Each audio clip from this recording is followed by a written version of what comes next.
Schools throughout New Zealand are trialling students studying from home in preparation for a possible nationwide lockdown. Auckland Grammar has been rolling out trials to put each year group and its teaching staff to the test one day each this week.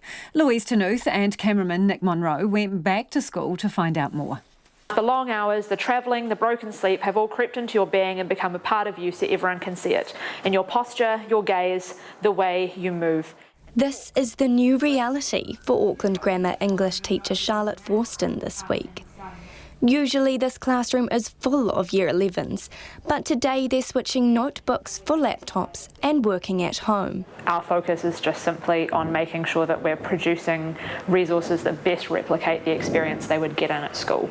They do maybe lose some of the discursive benefits of a classroom, especially in my subject, but insofar as possible we're trying to mitigate that with various online platforms to kind of, I guess, provide a proxy for that experience. Around 1,500 students will be a part of the working from home trial this week.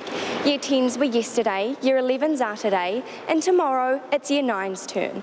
But as some of them are not yet 14, the legal age to stay at home, their caregivers may have to take the day off and join them.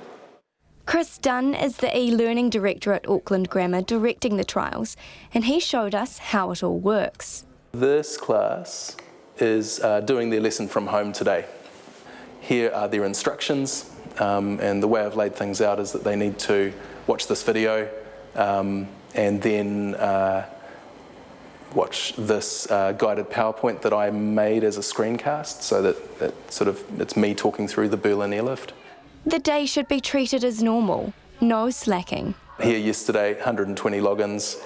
And what teachers are doing today is viewing those logins, scrolling down to the bottom of March 18th and checking their role against these kids so they can have a conversation with the kid.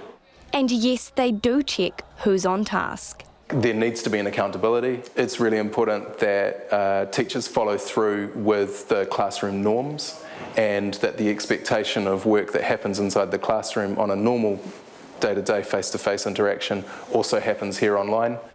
The work is there to do, but it can only be completed if they have the resources at home. A big one for me, I think, is the digital divide. Kids who don't have internet at home, for whatever reason, we need to be really proactive in that area. It would be fantastic to see direct targeted support for people in that situation so that we can ensure that our young learners have the tools they need in order to, get through all of this. So far, the trial has been successful for most subjects, but not all. Sarah Blewett is the head of art and technology. Subjects, she says, need to be hands-on. Students who are often put out of their comfort zone and trying new skills are less likely to try those skills when they're not with the teacher. So we can make sure that they are learning those things in the classroom, but if they don't feel confident, they shy away from it. But I don't think anything will ever replace learning in the classroom. I think that is always the best opportunity for learning. And not everyone has space to create in their own home. I'd say 95% of all students are not well set up at home.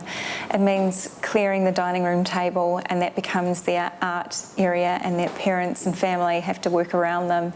I've heard of some families, when they're finishing folios and things like that, that they haven't seen the dining room table for about 3 months, or bedrooms kind of get overtaken, and so it is a subject that requires space. Looking ahead, if the Covid-19 situation gets worse, this could be the new normal for schools nationwide. Mō te hotaka o te ahiahi nei, ko Louise Ternouth aho.